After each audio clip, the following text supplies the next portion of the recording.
Alright folks, my name is Freyn, and today I'm going to be discussing a potential method for adding new nations into War Thunder using side or companion trees, depending on what you want to call them.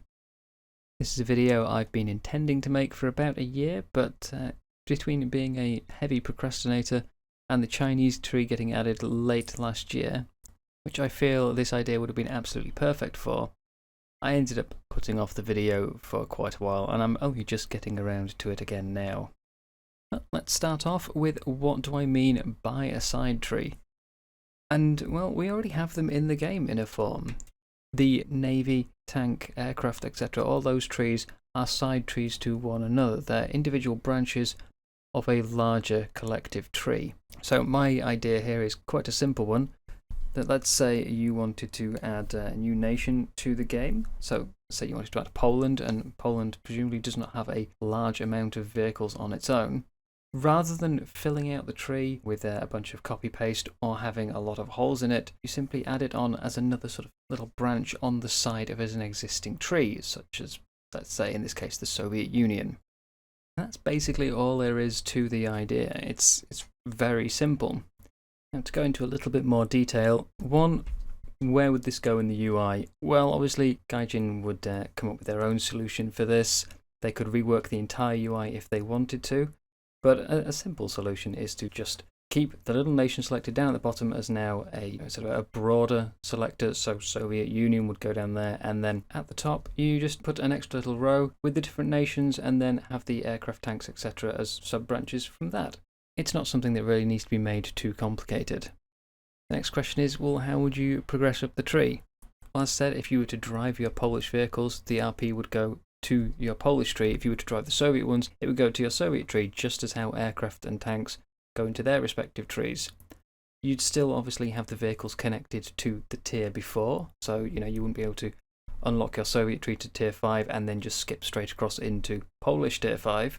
They'd still be connected to the tier 4, 3, 2, etc. if any of them existed in that tree. So you'd still have to work your way up.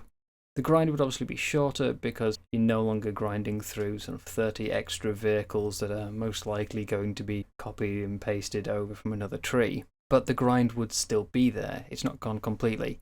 As far as tier requirements to progress to the next tier, we already have a 5 vehicle requirement to be able to access the next tier. Get 5 tier 2s to reach tier 3.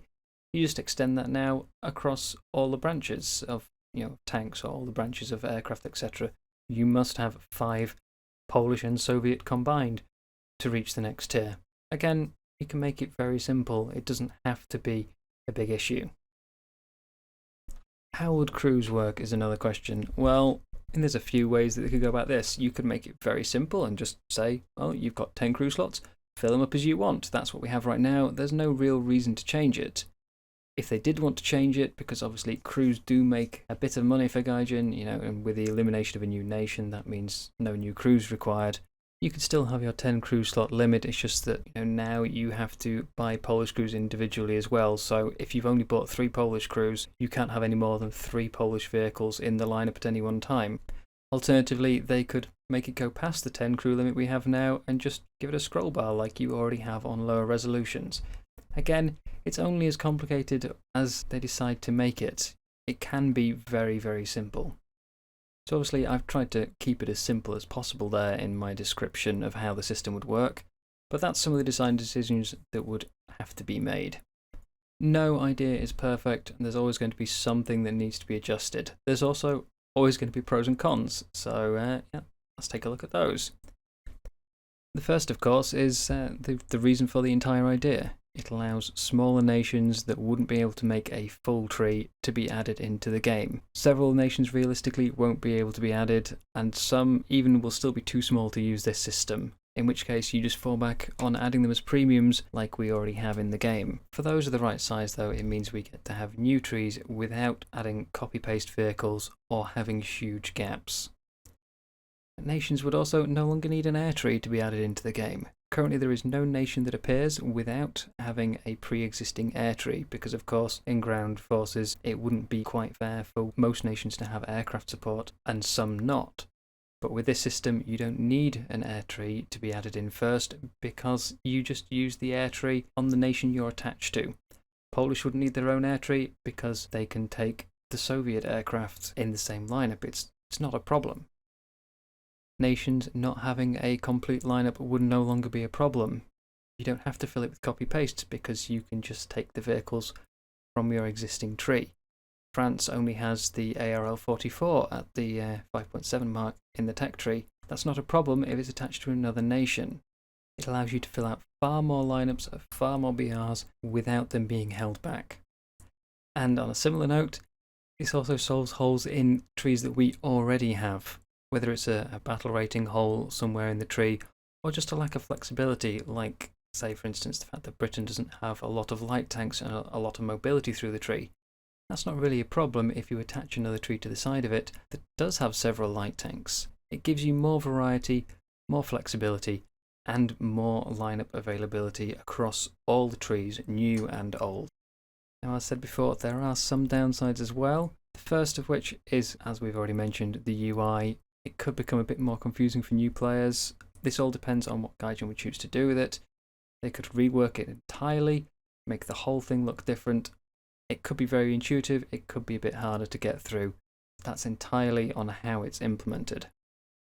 Second downside is it would require nations to be permanently paired together.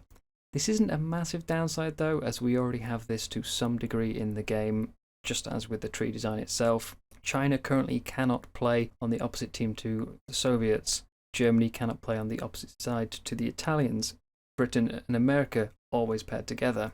Some of the nations would have to be permanently affixed to each other in this way, and that might ruffle a few feathers. Allegiances change throughout history. Sometimes people aren't particularly fond of being flagged as an ally of another nation. But this is going to happen regardless, I think, to some degree with the game. As I said, it already does. So it is an issue, but it's only as big of an issue as people decide to make it. The final downside, of course, is the one that makes this most likely to not happen, and that's the financial side. By adding trees that are only going to be sort of 10 vehicles or so, as opposed to the 30 or 40 we have now, this means that people won't have to grind through quite as much of a tree. They're not going to be buying as many premiums, they're not going to be spending as many golden eagles to progress through that tree. So it does cut out a bit of the revenue for Gaijin. However, personally, I feel like it would also be better for the long-term balance of the game, and it would allow for some nations that otherwise wouldn't make it in. Even using copy-paste vehicles, there is a limit to how much you can fill out a tree when you're adding a new nation, especially with that requirement to have an air tree as well. So by using this, you could get in more nations than you otherwise would be able to, and so while it might cut down on the revenue in some areas, it would add it in others. Overall, I think this is a good system. It uses many existing aspects of the game, so it's not a huge redesign or sort of advanced coding required.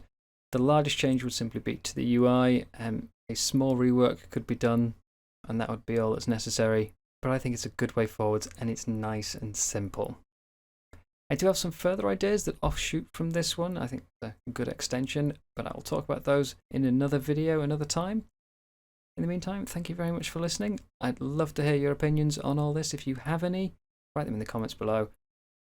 My name is Freyn. Thank you very much for watching. I will see you next time.